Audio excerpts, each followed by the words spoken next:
Hey, ladies and gentlemen, welcome back to the channel. As always, it is Nick here, back with your daily crypto news and analysis. And today we're going to be talking about Xinfin Network, aka XDC. So let's just dive in. And let's start off with this video here that I posted 2 days ago talking about XDC. Um, I did reference a few of my tweets in this video, mainly going all the way back to January. I did say I actually believe XDC is next to break out. Followed up with a tweet that I made by January 29th, actually, talking about the overall Bitcoin pair that XDC had, and it was consolidating sideways for over 300 plus days. And I said that a big move is brewing, but in which direction is the big question. And at the time, it was trading at like 3.5 cents. It's actually up about a full cent almost since this video. But we've been addressing it for so long. We've been talking about it for so long. And the area that I did have highlighted in this video was significant resistance, which I'll talk about here in a second. But here is the overall viewpoint right now of some of the statistics. So currently up about 21.34% in the last 24 hours. The trading volume is up about 165%, which I love to see. And this has been one of those assets that I've said could go on. Again, this is my opinion. Could go on an XRP like run. And what do I mean by that? Well, going over here real quick to XRP. Let's go back to the all-time chart. Let's go back to the all-time chart here as well. So XRP did have a nice little run up here to about 35 cents, 35 and a half cents to be specific. And even back in the day, it did have a nice little run up back in 2015 as well, but nothing crazy like this run here. As we look at XDC, XDC went to about roughly 20 some cents on the last major run up in 2021. And again, time frames, like I'm not trying to compare time frames here because this was after 2 whole years. 2 whole years basically would be this year. But if we did do something like XRP did back in 2017 and 2018, the value of XDC would actually be significantly higher due to better tokenomics. But again, I'm going off of market cap for this. But I've been talking about XDC for a very long time, and I do believe that XDC could have a significant run up just like XRP did, or like any other asset. ADA, for an example, is a perfect example. But as we look at XDC right now, it broke out of my resistance area. This was the level that I was talking about. Now, could this thing be going on a run up like I was just talking about with XRP? It's questionable. I'm looking at the weekly here. RSI is almost peaking at over bought levels, which is a little concerning, but the overall viewpoint on this is where we are currently at. So we're retesting, or I shouldn't say retesting, we are testing the 1272 fib level, which is at about 4.5 cents almost. It's 4.3. The next level would be a little bit above 4.5 cents, and then also 5 cents up here, which would be the 1618. After that, we really kind of look at, okay, well, where are we going to go next? Well, my main target would be about the 10.5 cent zone, which would be the 4618, which would be around significant resistance. I would argue like 10 cents to 10.5 cents would be the main target on this run up real quick. But there is still a lot of levels that we need to break through in order for us to actually reach those higher targets. Now, on the macro, the long-term viewpoint here, where could XDC go into the next major bull run? Well, mainly, I'm just looking at like 84 cents to about $1.50. And that's on like the high end, the max reach over here on the last fib level. Now, could it go right past these targets? Could it go, to $3, $5, etc.? Yeah, 100%. But again, as we look at the tokenomics and as we look at the overall demand for XDC, could we hit targets like $5 plus? It's questionable in the short term range, by the way, not long term, because long term, I do believe that XDC will do very good, especially if they do, capitalize on what they're trying to go after. Trade finance is a huge market, and I do think that XDC, could very well be worth $10+ at some point in time. In time, but in the short term, what I'm really kind of looking at, and I'm going off of fully diluted, by the way, for an example, with like $2.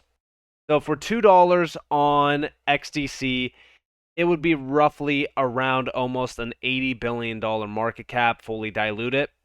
And then if we're talking about like anything beyond like $2 plus, then it kind of gets into like the level of, okay, well, is it really worth this price? With XDC, it's a utility grade token. So I think that a lot of these tokens are extremely questionable on where they could go long term. But in the short term, I do think that the dollar range is perfect for this one. I think that's very similar to like Casper, right? A lot of people think that Casper can go to $10, which again, I do believe that Casper can. It all depends on the product offering and how much they could offer initially on, because ecosystems do matter, community does matter as well.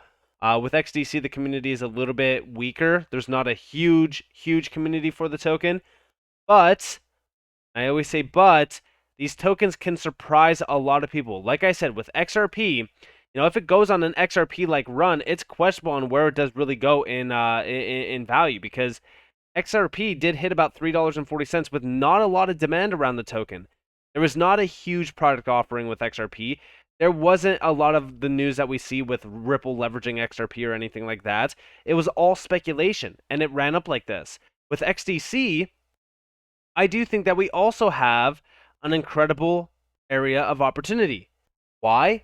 Because today, more than ever, we are starting to see a lot of people focusing on XDC because of this price move. We see exchanges like, or I shouldn't say exchanges, this is an exchange tracker or a crypto data tracker, if you will. CoinGecko, one of the largest out there. They have over 1.6 million followers. They posted this thread. It's like an article to their website talking about XDC and what XDC actually is, talking about real world assets of tokenization. This was huge, right? This is a huge article to get posted, and I think that this is generating a lot of hype. I think that this move on XDC is generating a lot of hype. It's questionable on how high these tokens can go when you start to see FOMO. Like I said, in the short term, right now, we are hitting a significant level, so it's questionable on if we are going to see a pullback back down into this range down here before higher continuation. But I do think that this thing is on its way to pump up to higher price ranges. We're clearing almost all major resistance here, so I like to see that. I would love for us to pump well above the 5 cent zone and flip this into support, which is why I have this red line here. So I would like to see us come up here, build a floor, and higher continuation. I don't want to see us come back down into this range and just trail here and then have a breakout, because it's questionable on if we lose all momentum. I would like for us to stay above the significant resistance of almost like 4 cents. And I would love to see us flip 5 cents into support. That would be huge for us, because that's what we did back here in May of 2021 before we did make the all-time high. But the narratives are piling up around XDC. There is a lot of substance there to look over in terms of like trade finance. There's a lot of connections as well in terms of trade finance. For example, going over here, here's XDC Next Gen Swift ISO 20022, which also, by the way, XDC is the only token that is in the ISO 20022 category, if you will, that actually pumped, which I thought was very surprising as well. But we do see here Xinfin co-founder Atul Kakade, sorry. Swift doesn't do much trade finance, would like to build systems that build on top of these legacy systems, Swift. And here we have from DASL, you got to recognize that no one is going to leave the Swift network unless it's going to provide a benefit. And listen closely to this video. Trade finance instruments, there are existing standards. Swift doesn't really do too much of trade finance. I mean, there's some functionality is very limited. It doesn't do receivables, invoices. It only does LCs and a couple of more instruments. But we do think that we like to build systems that build on top of some of these legacy and be able to simplify the working for the next generation of banks. But I do see, frankly, very rare possibility that the previous one is going to be completely eliminated. Worth recognizing that Swift is a payments network. That's what it does.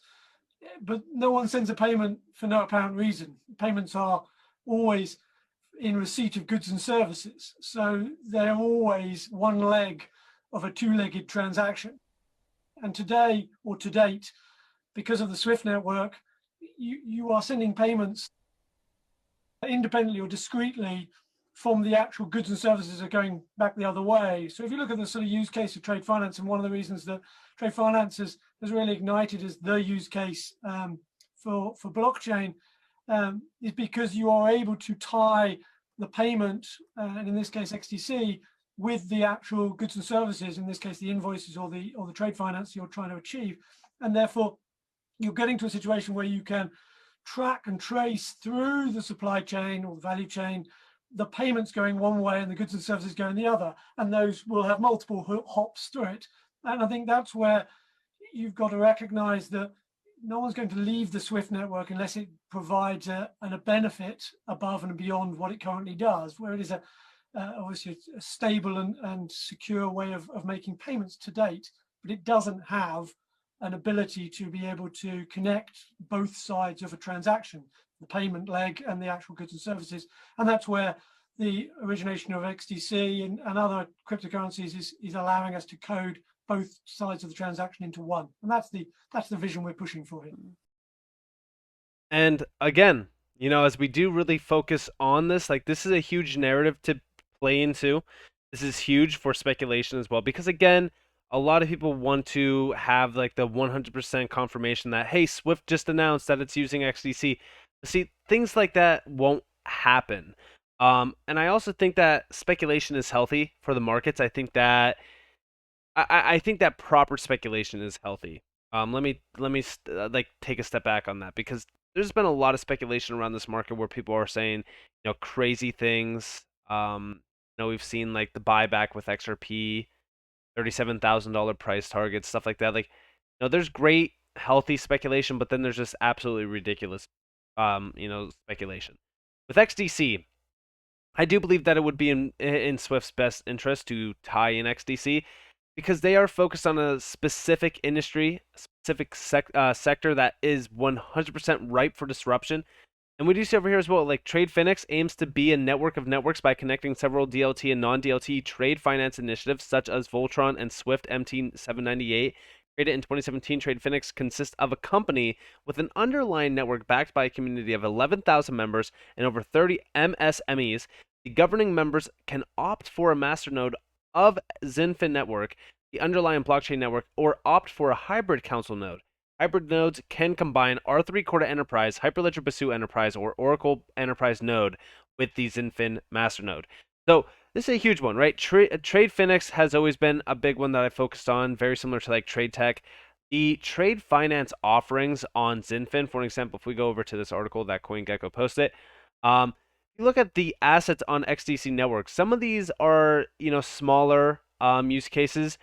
But as you look at some of the other ones, for example, the projects built out on Xinfin, then you can kind of see the value here. There's a few ones like TradeFinix. TradeFinix is huge, but then you also have the connections to it as well. I don't know if this includes. So yeah, this doesn't even include TradeTech, for example, and other trade finance opportunities. But they also have a bridge to R3, right? The R3 bridge with Impel.